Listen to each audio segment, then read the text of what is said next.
साथियों, क्या आपको पता है भगवान बिरसा मुंडा को भगवान क्यों कहा जाता है?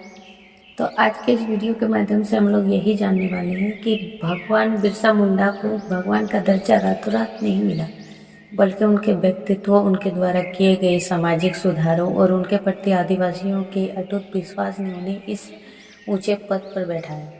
उन्हें भगवान मानने के प्रमुख कारण हैं, जैसे पहला आध्यात्मिक नेतृत्व और बिरसायत पंथ। बिरसा मुंडा ने आदिवासियों को अंधविश्वासों और बाहरी धार्मिक दबावों से मुक्त करने के लिए बिरसायत नामक एक नए पंथ की शुरुआत की।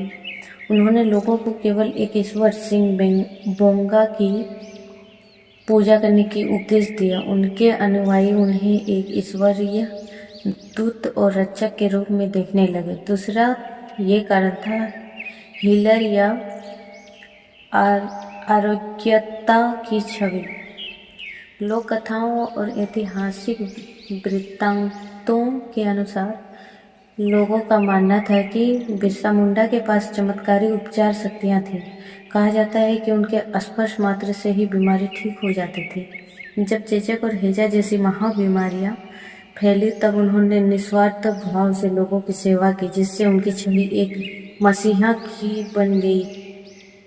तीसरा धरती आबा का मतलब होता है पृथ्वी का पिता के रूप में पहचान कैसे मिली।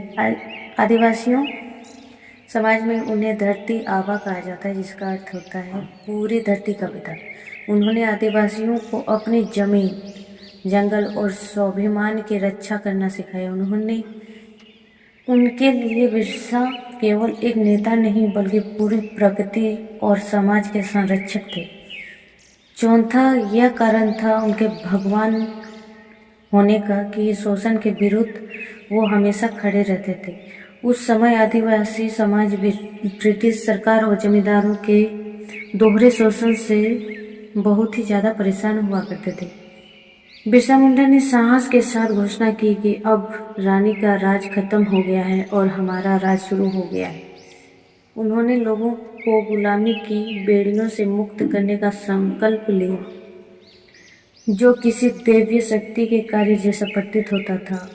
अगर पांचवा कारण की बात करें तो सामाजिक सुधार और आचार संहिता का उन्होंने योगदान दिया। उसमें उन्होंने समाज में व्याप्त बुराई जैसे शराब का सेवन, पशु बलि और चोरी के खिलाफ अभियान चलाए। भगवान बिरसा मुंडा ने आदिवासियों को जनेऊ धारण करने और तुलसी का पौधा लगाने, शुद्ध और आचरण करने के लिए प्रेरित किया। इन सुधारों ने आदिवासियों के जीवन स्तर को ऊंचा उठाया और वो एक नई पहचान दी। क्या आपको पता है कि बिरसा मुंडा केवल 25 वर्ष की आयु में अपनी प्राणों की आहुति दे दी थी, लेकिन इतने कम समय में उन्होंने जो क्रांति की मिसाल जलाई उसकी वजह से आज भी उन्हें भारतीय संसद के सेंट्रल हॉल में चित्र के रूप में सम्मानित किया गया है। वे वहां स्थान पाने के एकमात्र आदिवासी नेता हैं। मुझे आशा है कि आप लोग को मेरे द्वारा दी गई जानकारी अच्छी लगी। तो thank you so much for listening my word.